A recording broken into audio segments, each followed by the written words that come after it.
오늘도 한날을 주님 앞에 영광 돌리며 나아갔고 또 이렇게 오후에 함께 성경 공부로 함께 모일 수 있도록 도와주신 것 감사합니다. 믿음의 기초를 다니는 10가지 복음의 메시지를 우리가 다시 한번 점검하면서 이제 내가 주님의 제자가 되었으니 또 다른 제자를 양육할 수 있는 그런 믿음과 힘과 능력을 더하여 주옵소서.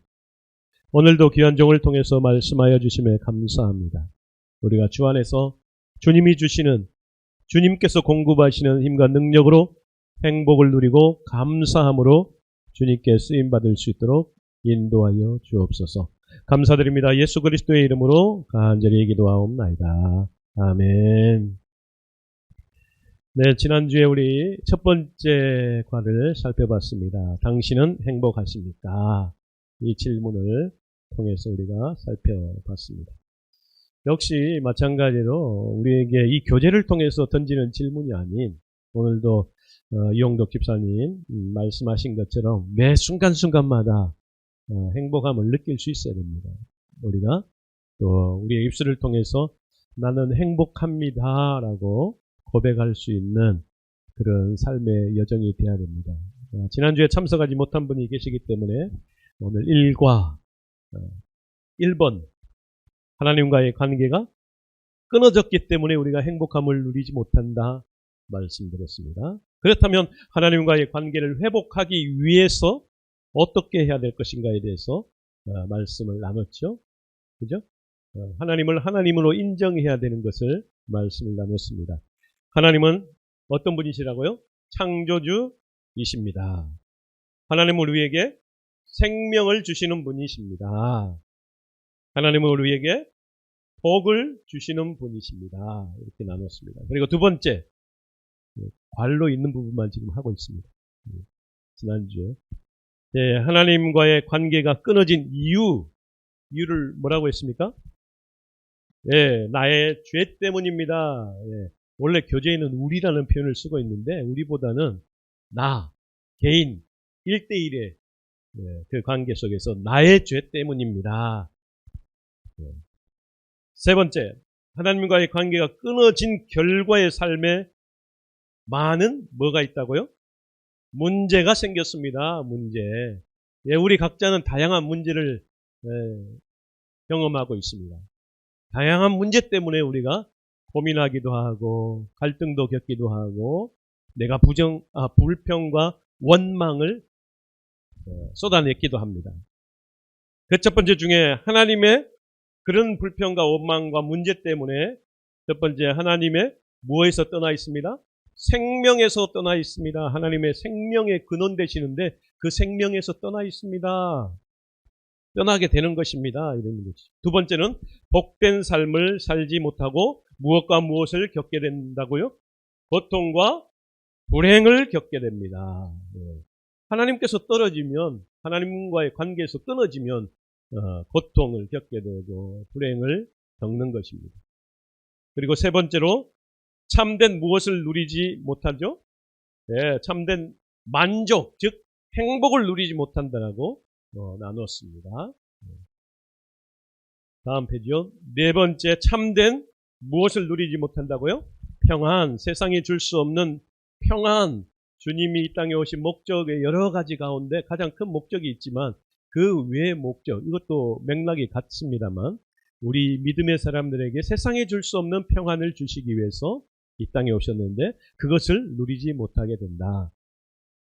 그리고 네 번째, 하나님과의 관계가 끊어진 관계를 회복하는 것이 무엇이라고요? 구원. 예. 구원은 어디로부터 주어진다고요? 예수 그리스도를 통해서로부터 주어진다. 그 첫 번째. 그렇다면 어떻게 하나님의 관계를 회복할 수 있습니까? 첫 번째 관로에서 예수 그리스도는 하나님과의 관계를 회복하는 무슨 길? 유일한 길이다. 유일한 길이라고 했습니다. 동그라미 두 번째 7페이지에 예수 그리스도께서는 십자가에서 우리의 모든 무엇을? 죄를 이미 해결해 주셨습니다. 그렇다면 예수님이 오시기 이전의 사람들은 어떻게 됐습니까? 그들의 죄의 문제가 어떻게 해결됐습니까?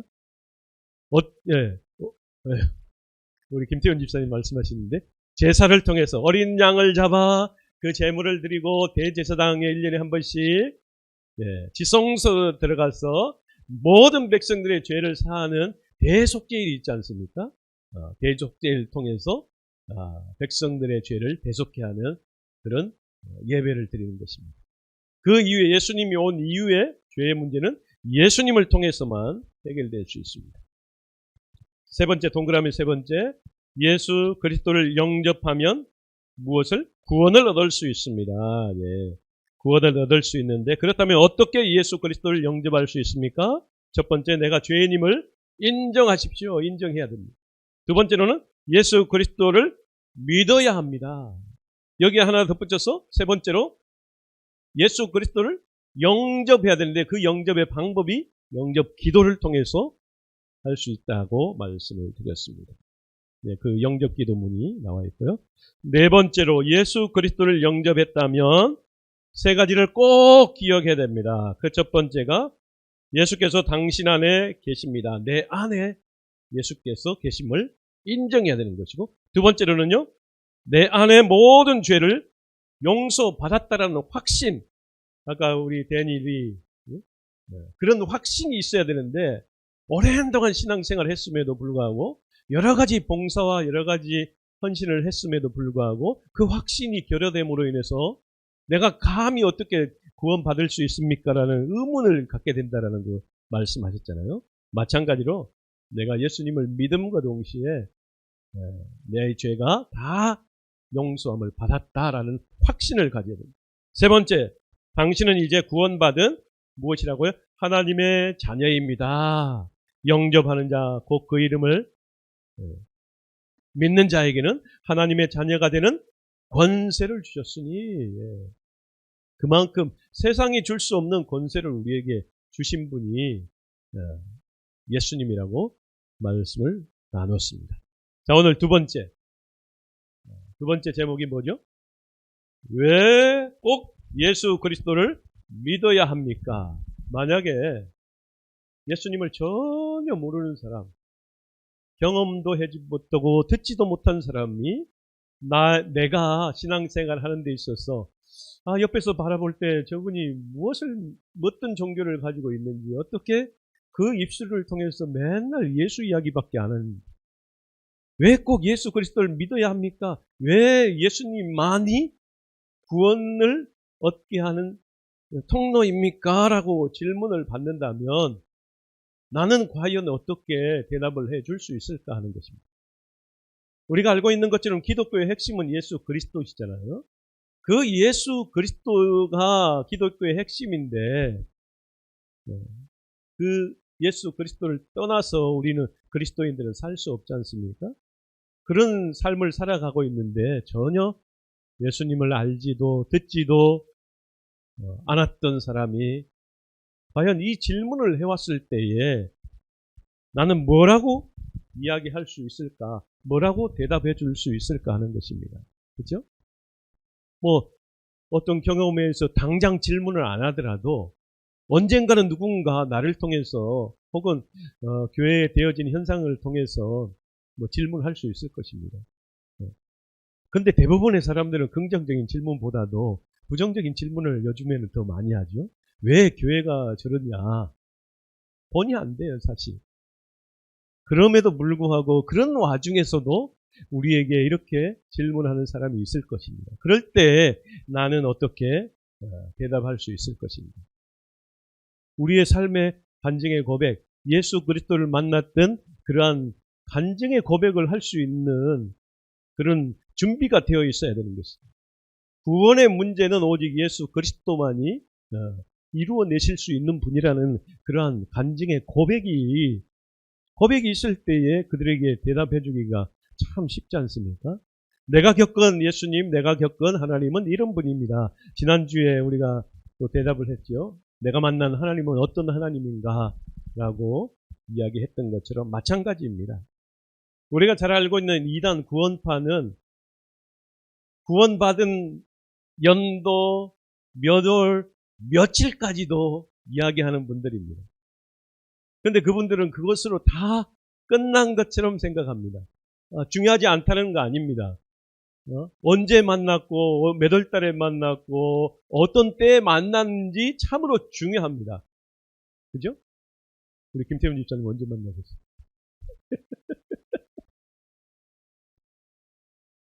예. 예. 아내를 만난 것은 아내를 만난 것처럼 예수님을 만나게 되었다. 예. 우리 전영아 집사님 만약에 구원파에서 이야기하는 것처럼 몇 년, 몇 월, 며칠에 만났습니까? 라고 질문한다면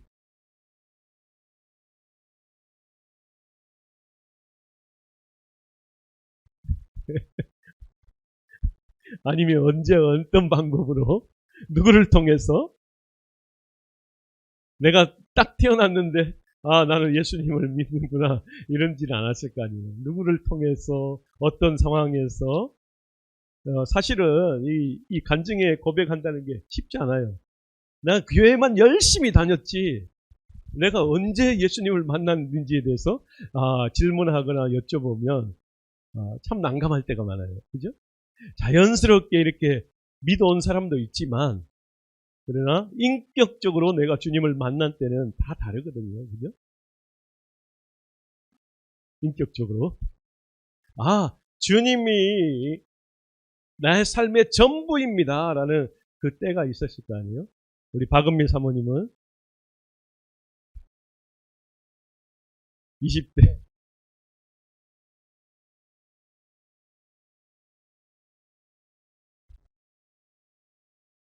네.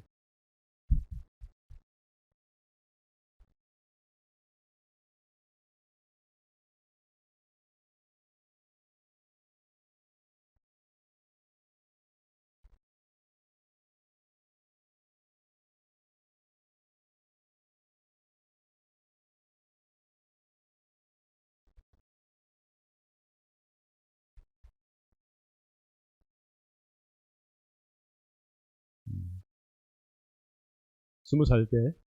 20살 때. 예, 거기에 그 내용에 보면 이런 이야기를 하잖아요. 구원의 문제, 두 번째 줄에 보니까 구원의 문제를 이야기할 때 어떤 사람은 죄 짓지 않고 착하게만 살면 되지 꼭 예수님을 믿어야 합니까? 세상 사람들 혹은 신앙생활 하는 사람들도 이렇게 이야기할 때가 있어요. 내가 착하게만 살면 되지. 이런 말이 있잖아요. 법 없이도 살 사람이라고. 그러나 법 없이도 살 사람인데도 불구하고 예수님을 통해서만 구원을 얻을 수 있는 것입니다. 또 두 번째 줄에, 그 다음 줄에 보니까 어떤 사람은 아무 것이나 진실하게 믿으면 되는 것이 아니냐고 묻는 사람도 있을 것입니다. 그렇다면 왜 꼭 우리는 예수 그리스도를 믿어야 하는 것일까? 여기 갈라디아서 1장 4절 말씀에서 말씀하고 있죠. 같이 한번 읽겠습니다. 그리스도께서 하나님 곧 우리 아버지의 뜻을 따라 이 악한 세대에서 우리를 건지시려고 우리 죄를 대속하기 위하여 자기 몸을 주셨으니 네. 하나님 곧 아버지의 뜻대로 아버지의 뜻을 따라 이 악한 세대를 살고 있는 그죠?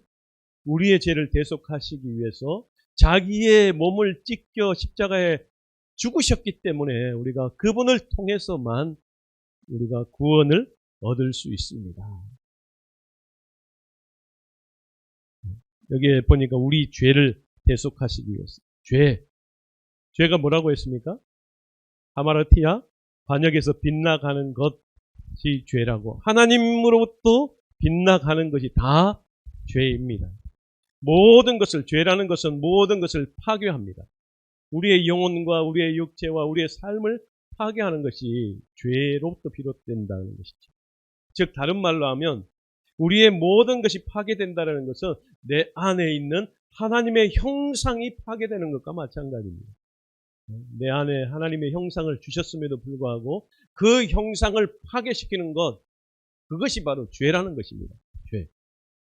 아담과 하하가 불순종함으로 이 땅에 죄가 들어왔는데 그 죄로 말미암아 우리 안에 하나님의 형상이 덧입혀졌는데 그 형상이 깨어지는 것, 그것이 파괴되는 것, 그것이 바로 죄로부터 되어진다라는 것이죠. 죄에는 두 가지가 있습니다. 첫 번째로 스스로 자범죄, 스스로 짓는 죄가 있고 대대로 물려 내려온 원죄가 있습니다. 원죄. 내가 죄인이 아님에도 불구하고 어린아이 태어날 때부터 죄인으로 태어나는 것입니다. 그것은 무엇으로부터 비롯되었습니까? 이 땅에 온 인류를 창조하시고 그 창조의 역사 안에서부터 시작되었습니다. 아담과 하와를 통해서. 아담과 하와가 하나님의 형상을 깨뜨리는 그 범죄를 저질렀죠. 하나님께서 말씀하신 선악과를 먹지 말라, 정령 죽으리라 하셨는데도 불구하고 그 불순종으로 인해서 죄가 이 땅에 들어오게 되었습니다. 불순종의 원인이 누구였습니까? 바로 사단이죠. 뱀의 형상을 입은 사탄을 통해서 그가 하나님과 맺었던 약속이 어겨서 불순종함으로 죄가 들어오게 됐다. 그것으로 인해서 모든 사람은 이제 대대로 죄인으로 태어나게 된 것입니다. 그것이 바로 원죄입니다. 그래서 자범죄 같은 경우에는 우리가 마음으로도 지을 수 있고 입으로도 지을 수 있고 생각으로도 지을 수 있고 행동으로 지을 수 있는 그 모든 것들이 자범죄입니다. 그런데 이 자범죄는 해결될 수가 있어요. 그렇죠? 이 원죄도 물론 해결될 수가 있습니다. 이 모두가 해결될 수 있는데 누구를 통해서? 예수 그리스도를 통해서. 자범죄는 더 쉽게 해결될 수 있어요. 그죠? 내가 한 것을 자백하고 용서를 구하면 해결될 수 있습니다. 그러나 원죄는 오직 예수 그리스도를 통해서만 해결될 수 있는 죄라는 것입니다. 그래서 1번의 모든 사람은 뭐라고요? 죄인입니다. 죄인입니다. 왜 모든 사람이 죄를 짓는 것입니까? 라고 했을 때 오늘 로마서 3장 23절 같이 읽습니다. 모든 사람이 죄를 범하였음에 하나님의 영광에 이르지 못하더니. 사도 바울이 먼저 선언하고 있습니다. 모든 사람은 죄를 범하였다. 누구로부터 시작됐습니까? 아담과 하와로부터 시작된 모든 사람은 죄를 범하였기 때문에 죄인입니다. 죄인.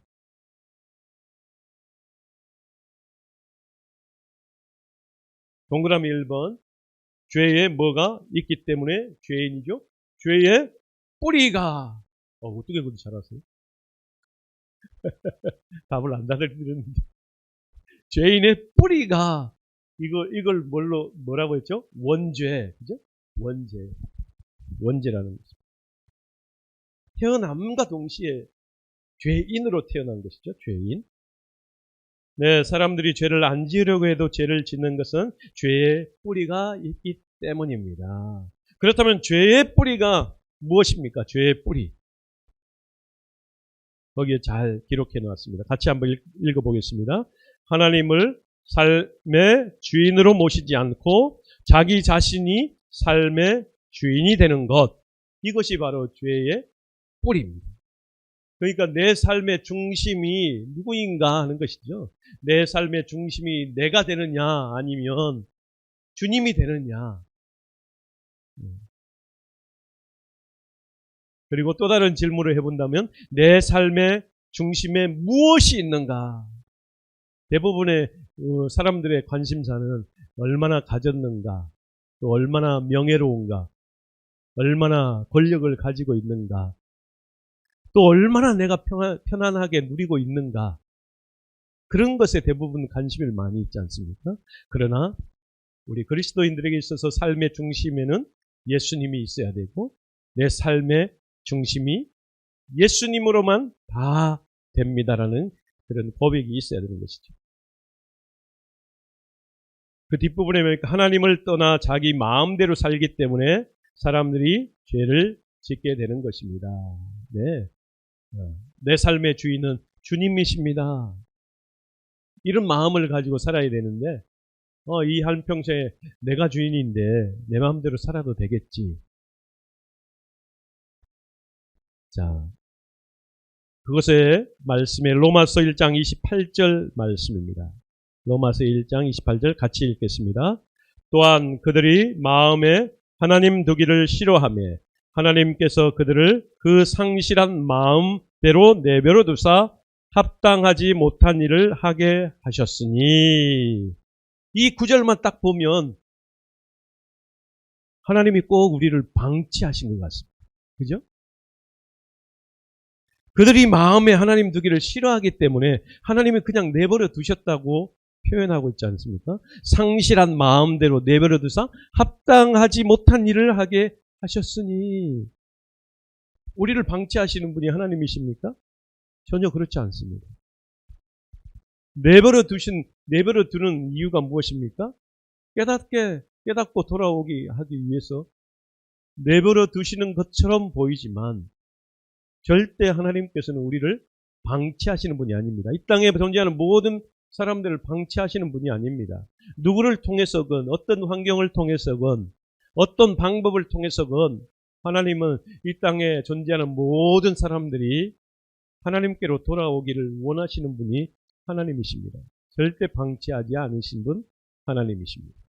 그런데 오늘 사도 바울이 이야기하고 있는 상실한 마음으로 내버려 두사 합당하지 못한 일을 하게 하셨다. 우리가 로마서 1장 28절에서 32절 말씀을 다 읽어보면 그 합당하지 못한 일을 쭉 나열하고 있습니다. 그 합당하지 못한 일이 무엇인가를 읽어보면 모든 불의, 추악, 탐욕, 시기, 질투, 살인, 분쟁, 사기 이런 것들입니다. 이런 것들을 하는 사람들을 14가지로 표현하고 있는데 14가지 종류의 사람들로 표현하고 있는데 어떤 사람들이냐면 악의가 가득한 자, 그리고 악독이 가득한 자, 수군한 자, 비방하는 자, 하나님께서 미워하는 자, 능욕하는 자, 교만한 자, 자랑하는 자, 악을 도모하는 자, 부모를 거역하는 자, 우매한 자, 배약하는 자, 무정한 자, 무자비한 자, 이런 사람들이 바로 하나님이 합당하지 못한 일을 행하는 사람이라고 정의를 내려주고 있어요. 과연 나는 이 땅을 살아가면서 이 부류에 속한 사람인지 아니면 하나님께서 원하시는 삶을 살아가는 사람인지, 불쑥불쑥 보면 저도 이런 사람들의 한 부류가 아닌가 이럴 때가 가끔 있어요. 고집도 부리기도 하고요, 아집 가운데 있기도 하고요, 불평 가운데 있기도 하고요. 이런 나의 모습을 발견할 때도 있습니다.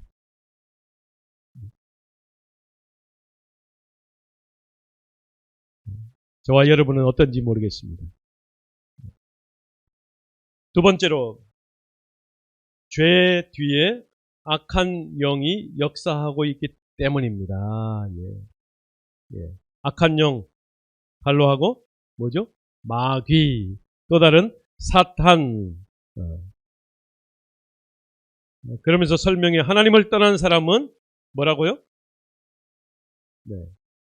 불신자들 안에 역사하면서 죄를 짓게 만듭니다. 마귀는 자기 뜻대로 살고자 하나님을 떠난 사람은 무엇의 종? 마귀의 종이 되어 죄를 지으며 살아갑니다. 마귀의 종. 무서운 말이죠, 사실. 에베소 2장 2절 말씀 같이 읽겠습니다. 그때에 너희는 그 가운데서 행하여 이 세상 풍조를 따르고 공중 권세 잡은 자를 따랐으니 곧 지금 불순종의 아들들 가운데서 역사하는 영이라. 누가요? 마귀. 사단. 사단이 이렇다는 거죠. 불순종의 아들들 가운데 역사하는 영, 사단, 마귀, 귀신. 그런 마귀의 휘둘려서 살아가는 것이 아닌, 이 14가지 종류의 부류에서 살아가는 것이 아닌, 정말로 하나님의 뜻에 합당한 그런 사람들로 살아가야 됨을 말씀하고 있습니다. 자, 그렇다면 큰 두 번째, 죄인됨의 결과가 무엇인가에 대해서 말씀하고 있습니다. 죄의 결과는 무엇입니까? 사망, 죽음, 죽음입니다. 죽음. 사망입니다. 로마서 6장 23절 같이 읽습니다. 죄의 삭은 사망이요 하나님의 은사는 그리스도 예수 우리 주 안에 있는 영생이니라. 하나님의 은사, 여기서 은사는 다른 말로 하면 하나님의 선물 즉 영생, 그죠? 우리 주 예수 우리 주 안에 있는 영생이니라. 하나님의 은사, 하나님의 선물은 누구를 통해서 이 선물을 주십니까? 예수 그리스도를 통해서. 예수 그리스도를 알기 이전에 우리가 죄인이었고 죄인의 결과가 사망이었습니다. 11조 성경은 죄의 대가로 주어진 죽음에 대해서 3가지가 있다고 말합니다. 이 땅에 죽으면 끝이 아니라는 것이죠. 그 첫 번째,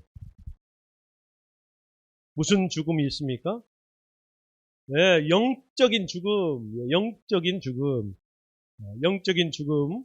아담이 하와가 하나님 앞에 불순종함으로 주어진 첫 번째 영적인 죽음. 다른 말로 하면 하나님과의 관계가 끊어지는 분리되었다라는 것이죠. 분리.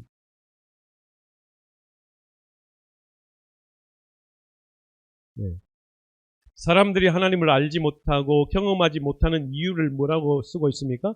영적으로 죽었기 때문에, 영적으로 무지하기 때문에.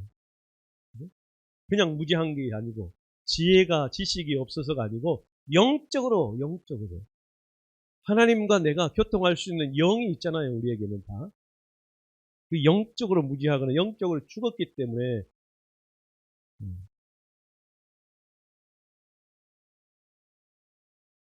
에베소서 2장 1절에 그는 허물과 죄로 죽었던 너희를 살리셨도다. 영적인 죽음에 임한 사람들은 기회가 있습니다. 그죠? 오늘 말씀에 의하면 허물과 죄로 죽었던 너희를 살리셨도다. 누가? 예수께서. 예수님이 십자가에 죽으심으로 기회가 있습니다.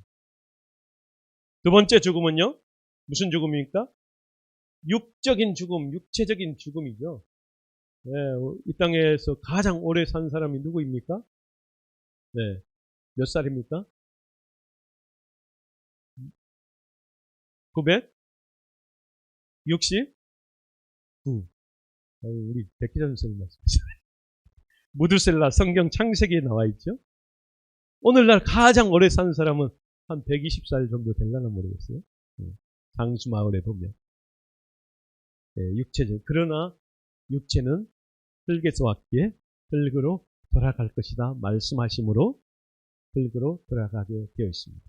모든 사람이 늙고 병들고 질병, 그 질병과 늙고 병들어 죽는 이유가 무엇 때문이라고요?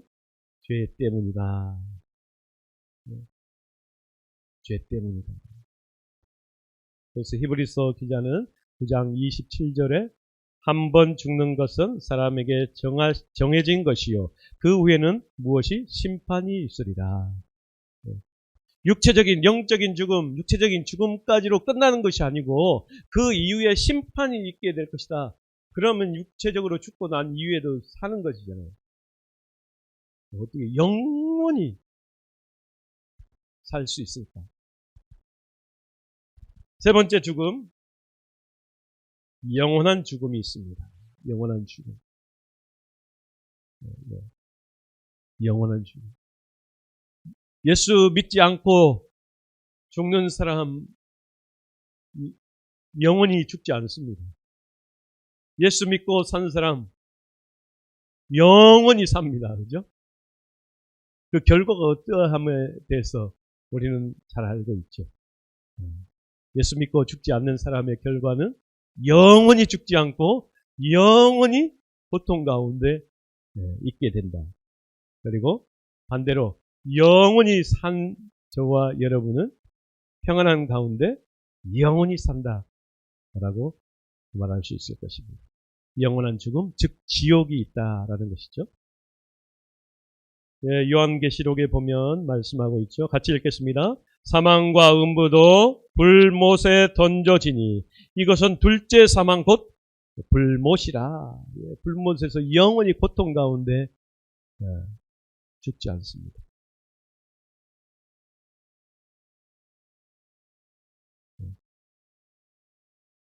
그렇다면 죄의 문제를 어떻게 해결할 수 있습니까?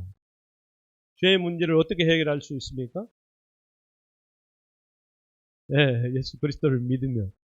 달리 말하면 우리의 죄의 문제를 해결할 수 있는 분은 예수님이지만 죄 없는 사람이 죄를 해결할 수 있습니다. 그죠? 죄 없는 사람. 만약에 예수님도 죄가 있는 분이라면 우리의 죄를 해결할 수 없을 것입니다. 물론 똑같은 인간의 몸을 입고 오셨지만 그분은 하나님과 같은 분이시기 때문에 죄가 없는 분입니다. 그래서 아마도 마리아, 요셉과 관계하기 이전에 태어난 유일한 사람으로서 죄 없는 분이죠. 부부 관계를 하지 않고 태어남으로 인해서 죄가 없으신 분 같아요. 인간의 몸을 입고 오셨습니다.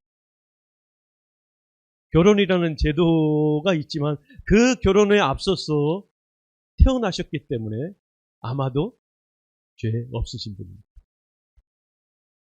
그분이 바로 우리의 죄의 문제를 해결할 수 있는 유일한 분임을 말씀하고 있습니다. 세상 사람들은 과연 관계하지 않고 어떻게 사람이 태어날 수 있어? 라고 질문을 하죠. 도저히 이해할 수 없는 질문입니다.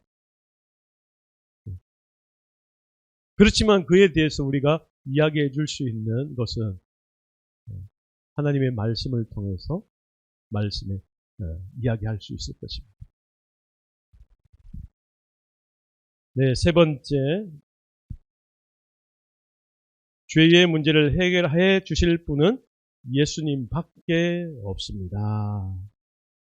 네, 선행을 행하는 것으로 죄의 문제를 해결할 수도 없고 종교를 가졌다, 또 다른 종교를 가졌다고 해서 해결할 수도 없고 선을 행한다고, 도덕적으로 살아간다고, 윤리적으로 살아간다고, 또 지혜를 갖춘다고, 양심적으로 살아간다고 죄의 문제가 해결되는 것이 아니고 죄의 문제를 해결해 줄 분은 죄 없으신 예수님을 통해서만 가능합니다. 그 예수님이 누구입니까? 그리스도라고 이야기하고 있죠. 예수 그리스도. 헬라어로 그리스도의 뜻이 무엇입니까?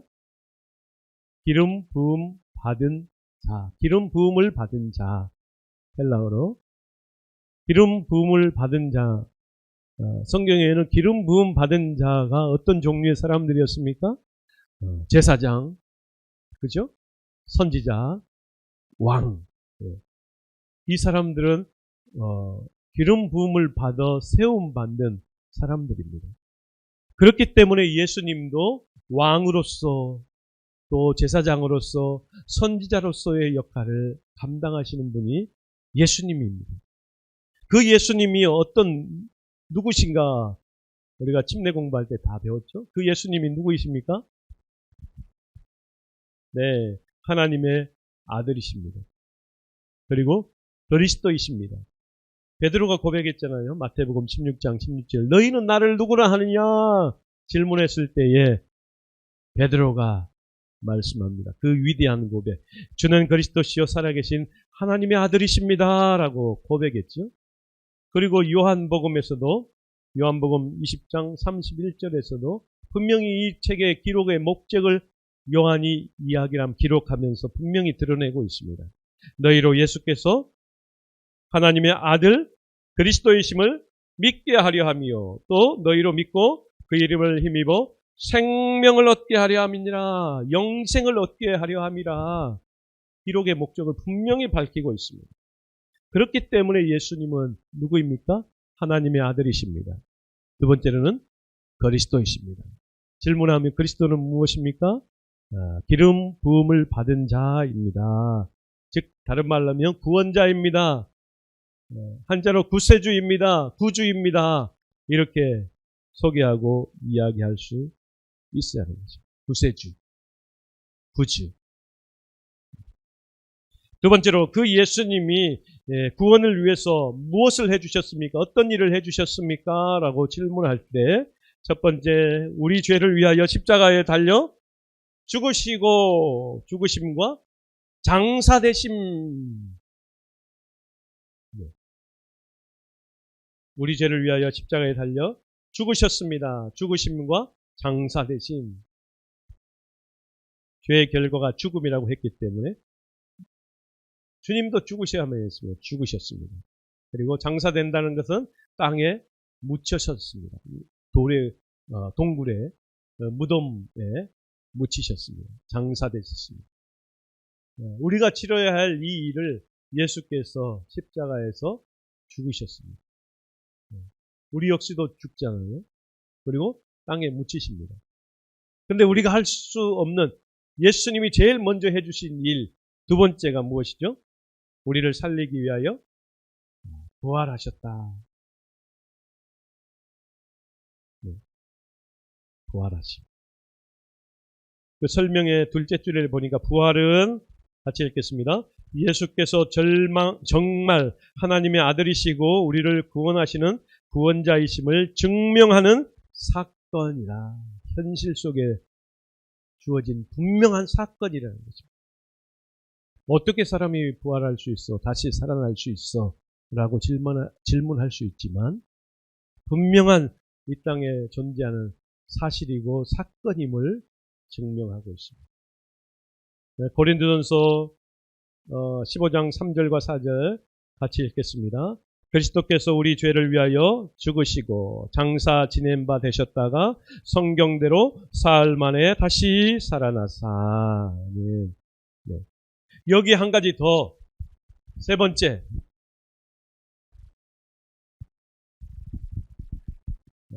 구원의 완성을 위해서 예수님께서 하실 일, 재림하심. 그죠? 부활로 끝나면 끝입니다. 그러나 주님은 이 땅에 다시 오신다고 분명히 말씀하셨습니다. 다시 재림하실 것입니다. 마태복음 24장 44절 참고글로 좀 적어놓으세요. 이렇게 말씀합니다. 이러므로 너희도 예비하고 있으라. 생각지 않은 때에 인자가 오리라. 생각지도 않은 그때에 주님이 오실 것이다. 참고구절 한 절 더. 사도행전 1장 11절. 너희 가운데서 하늘로 올리우신 이 예수는 하늘로 가심을 본 그대로 오시리라. 예, 부활하신 이후에 하늘로 승천하셨잖아요. 사도행전 1장 11절 말씀에서 승천하시는 그 광경 그대로 다시 오실 것이다 말씀해 주셨습니다. 구원의 완성을 위해 재림하실 것이다. 세 번째. 그리고 마태복음 24장 44절, 또 사도행전 1장 11절 재림에 대해서, 그리고 여기에 한 가지 더, 데살로니가전서 4장 13절에서 18절 말씀, 우리가 장례 설교에 많이 참고 구절이죠. 주님이 이 땅에 공중 재림하실 그때에 천사의 호령과 나팔 소리가 그때에, 그때까지 살아남은 자들이 먼저 일어나고, 예수님을 믿고 먼저 죽은 자들이 먼저 일어나고, 그리고 그때까지 믿음을 지키며 살아있는 자들이 그 다음 들림을 받고, 그 내용의 말씀이죠. 그렇다면 우리가 무엇을 믿어야 합니까? 무엇을 믿어야 합니까?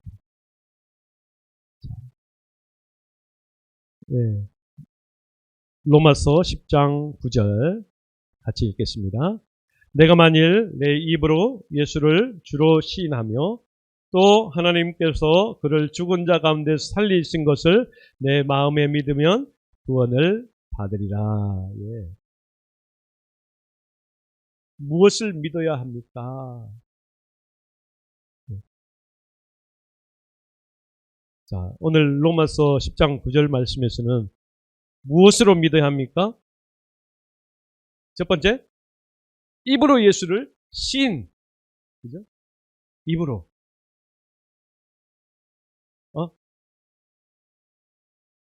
예, 예.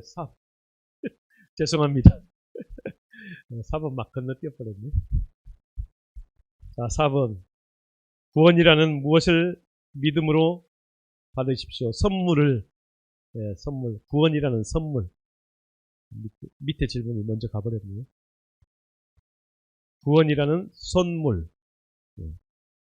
구원은 선물입니다. 그러나 우리 이 구원이라는 선물을 받기 위해 단 하나의 조건이 필요합니다. 이 조건이 무엇입니까? 믿음이라는 것, 믿는 것이라는 것이죠. 그것이 바로 믿음입니다. 믿음은 하나님께서 이루어 놓으신 구원이라는 선물을 빈손으로 받아들이는 것과 같습니다. 선물, 믿음. 그렇다면 우리는 무엇을 믿어야 합니까? 무엇으로 믿어야 합니까? 먼저 입으로 예수를 주로 시인해야 되고, 또 그를 죽은 자 가운데서 살리신 것을 내 마음에 믿으면 구원을 얻을 것입니다. 그래서 입으로 동그라미, 시인하며 동그라미, 내 마음 동그라미, 믿으면 구원을 얻을 것이다. 입으로 시인하고 마음으로 믿어야 함을 말씀하고 있습니다. 그렇다면 무엇을 믿어야 합니까? 동그라미 1번에 예수님의 십자가와 부활을 믿어야 합니다. 여러 가지 다 믿어야지요. 믿어야 하는데 이 교재에서는 예수님의 십자가와 부활을 믿어야 합니다. 예수께서 십자가에서 죽으심과 장사되심을 믿어야 하는 것이고, 부활하심을 믿어야 하는 것이고, 여기 한 가지 더 추가한다면 주님이 재림하실 것에 대한 믿음을 가지고 소망 가운데 기다려야 됨을 말씀하고 있죠.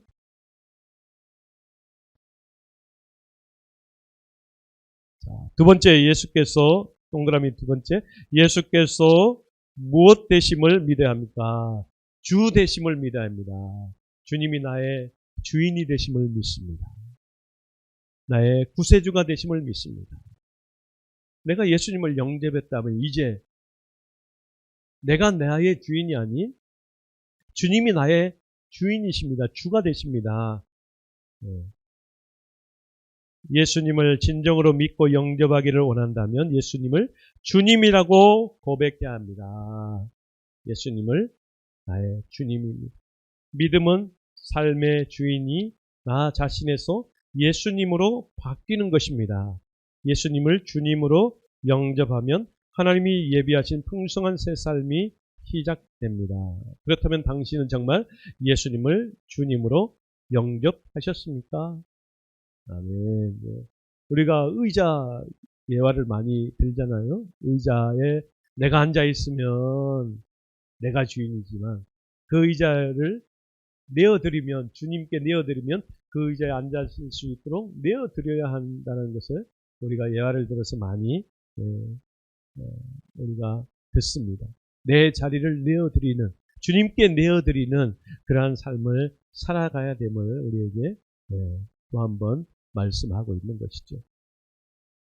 그래서 왜 예수님만이 유일한 구원의 길입니까?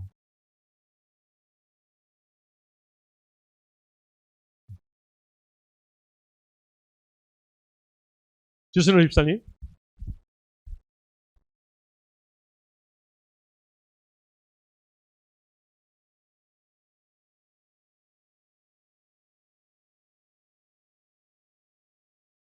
네, 잘 안 들렸지만, 네, 아멘.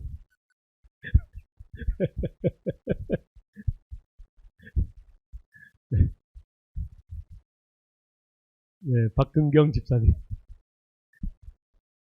당황스러워 하실까봐 제가 질문을 안 하는 거예요, 사실. 질문을 다 드리고 싶은데. 네? 네, 왜 꼭 예수 그리스도를 믿어야 합니까? 네. 네. 네, 예수님이 나의 주가 되시기 때문에 그렇습니다. 네. 예수님이 나의 주인이시기 때문에 예수 그리스도를 꼭 믿어야 합니다. 구원의 유일한 길이 예수 그리스도이시기 때문에 꼭 예수님을 믿어야 합니다. 이렇게 대답을 하시면 됩니다. 그리고 내가 만난 예수님을 간증의 고백으로 드리면 됩니다. 꼭 우리가 꿈속에서 예수님을 만났다. 그렇지 않죠? 극적으로 드라마틱하게 예수님을 만난 사람이 성경의 인물 중에 누구입니까? 딱 떠오르시는 분. 아, 예. 사도 바울. 다메섹 도상에서 극적으로 예수님을 만났잖아요. 우리가 가장 예로 많이 들잖아요. 사도 바울. 아니면 자연스럽게 그의 제자 디모데를 통해서 가르침을 받고 배움을 받고 자연스럽게 예수님을 알아가는 사람도 있습니다. 오늘날도 역시 마찬가지입니다. 우리 대부분은 물론 모태 신앙도 갖고 있고 목회자 아들이기도 하고 이런 분들도 많이 있잖아요. 목회자 아들 중에 두 부류의 아들들이 있다고 그러죠. 한 부류는 아주 신실하게 잘 믿는 자녀들이 있는가 하면 아주 맞박을 뛸 정도로 곁길로 나가는 사람이 있다고 합니다. 그렇죠? 그러니까 마지막 목회자 부모로서의 마지막 후에 내가 좀 더 자녀들한테 잘해줄 걸, 좀 더 많은 시간을 보낼 걸 이런 후회스러운 고백을 하시는 유명한 목사님들도 계시잖아요. 우리가 존경하고 유명한 옥하는 목사님도 그랬고요. 또 누가 계셨죠? 유명한 네? 아 많죠. 예전에 안 목사님도 그러신 것 같아요. 안 목사님도 그렇게 이야기하신 적을 내가 들었던 것 같아요. 좀 더 가족들과 오래 자녀들과 같이 하는 시간이 좋았으면 하는 그런 말씀을 하신 적도 있었습니다. 혹시 다른 질문 있습니까? 어려운 질문 하지 마시고요.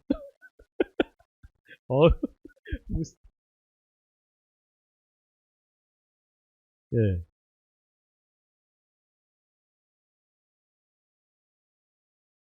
예,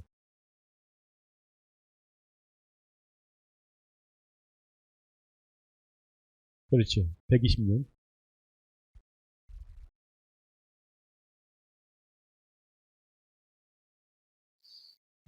그런 내용이 나오지 않았기 때문에 예, 예. 모세 같은 음, 음. 자연사. 예.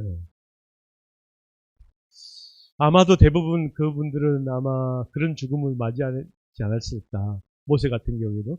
그런데 한편으로는 무드셀라 같은 경우에는 이런 이름의 뜻이 있어요. 창 던지는 자. 그런 이름의 뜻이 있거든요. 왜냐하면 그때 당시에는 부족 간에 민족 간에 전투가 있을 때 가장 앞서서 나갔던 그런 사람이에요. 그러면 뭡니까? 전쟁을 잘 이끌었던 사람 중에 한 사람이에요. 전쟁 중에 가장 앞장서서 1대1로 대결하는 경우가 많이 있잖아요. 그래서 창을 던져서 상대방 우두머리를 넘기면 승리하게 되고 그런 경우가 많았을 텐데 과연 평안하게 죽음을 맞이했을까? 우리가 상상 중에 한번 상상해 볼 수 있을 것 같아요. 이런 상처 자국도 많이 있을 것이고 그런데 그게 자연적으로 뭐 나을 때도 있고 아니면 그것으로 인해서 고통 당할 수도 있을 것 같아요. 고통 중에. 모세 같은 경우에도 120년을 이제 성상을 살았지만 저 개인적으로는 성경의 표현상으로 봤을 때는 아주 평안한 가운데 그 생을 마감했다 이렇게 표현을 하고 있지만 개인적으로 생각했을 때는 우리와 별반 다르지 않을 것 같아요. 지금 오늘날의 시대요. 다른 분들은 어떻게 생각하세요?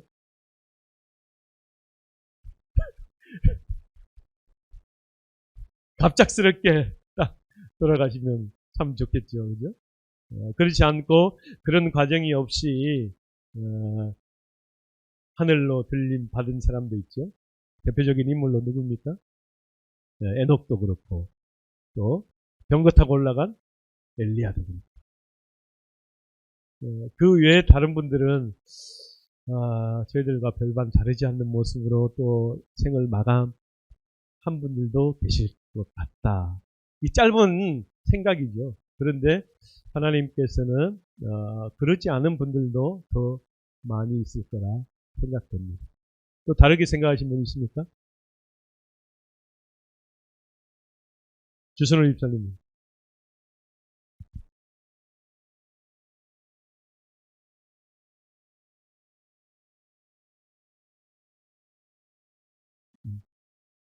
네. 음, 음. 네. 네.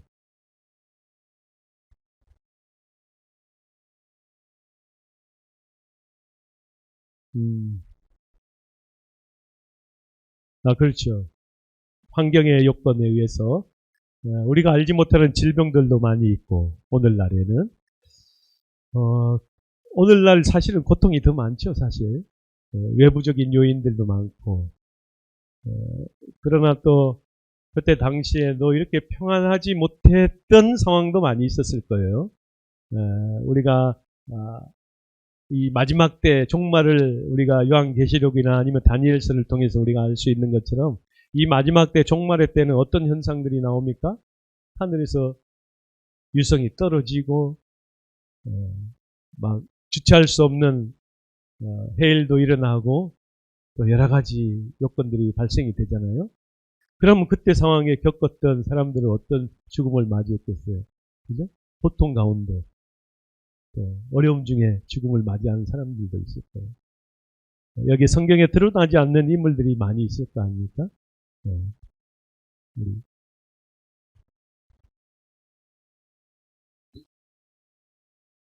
음, 음,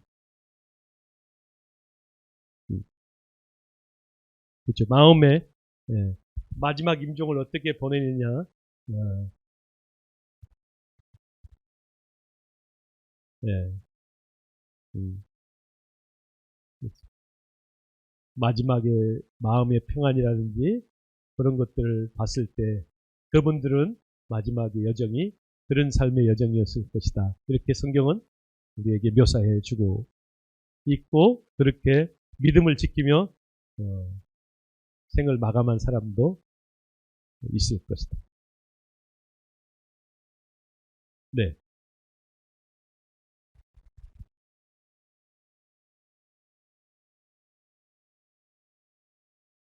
그렇죠. 네, 음, 음, 네, 네, 음, 음, 음, 음, 네, 네, 예, 예, 예, 예, 예, 예. 그러니까 나이, 연수, 상황 이런 것들은 변하지 않지만 그것을 받아들이는 믿음의 사람, 그렇지 못하는 사람에 따라서 이 그 죽음의 마지막이 평안하냐, 그렇지 못하느냐가 결정된다. 또 다른 분이 있습니까? 오늘 은혜롭게 기도해 주신 우리 정근희 집사님.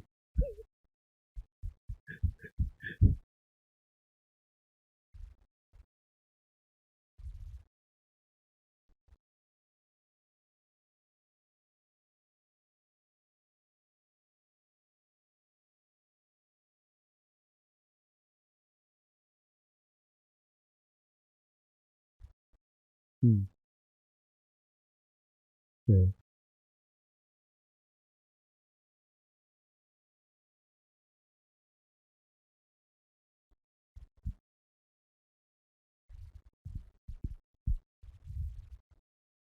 네,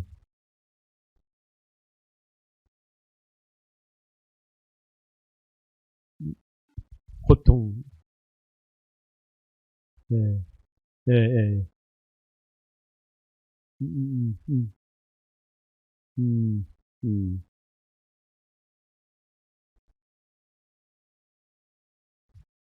네, 아, 맞아요. 음, 네, 음, 음, 음, 음.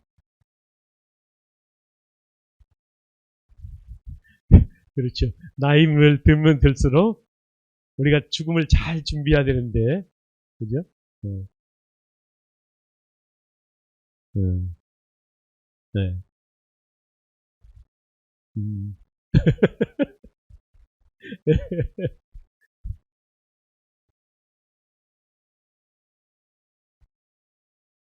음,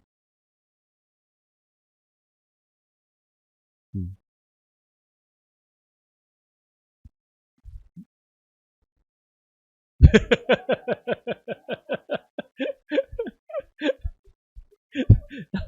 지혜롭게 잘 쓰셨네.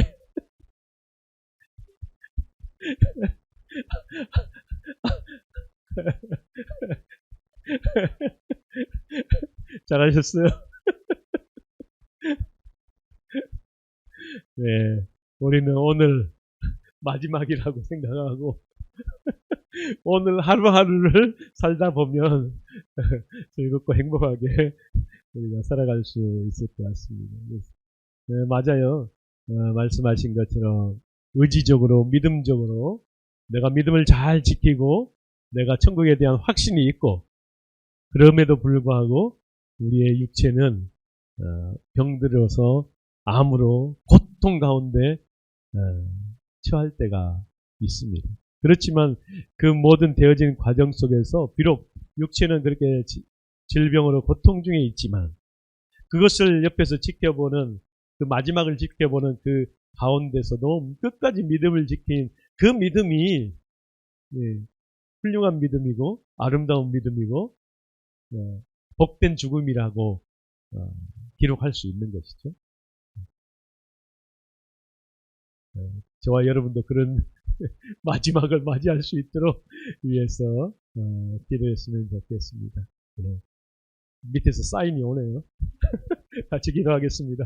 전능하신 여호와 하나님 아버지, 오늘도 왜 꼭 예수 그리스도만을 믿어야 하는지, 예수 그리스도만이 우리의 영생의 구원의 유일한 길임을 우리가 담대하게 이야기해 줄 수 있는 먼저 믿는 그리스도인들이 다 될 수 있도록 인도하여 주옵소서. 우리 모두는 죄인이었습니다.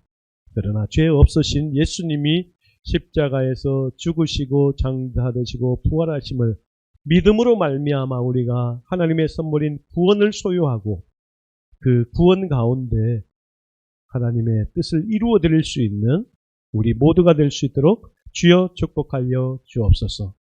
이해되지 않는 부분도 있습니다. 그러나 그런 상황 속에서도 미세한 음성을 통해서 우리를 깨닫게 하시는 분이 하나님이심을 믿고 금주에도 힘있게 확신 가운데 살아갈 수 있는 우리 모두가 될 수 있도록 주여 축복하여 주옵소서.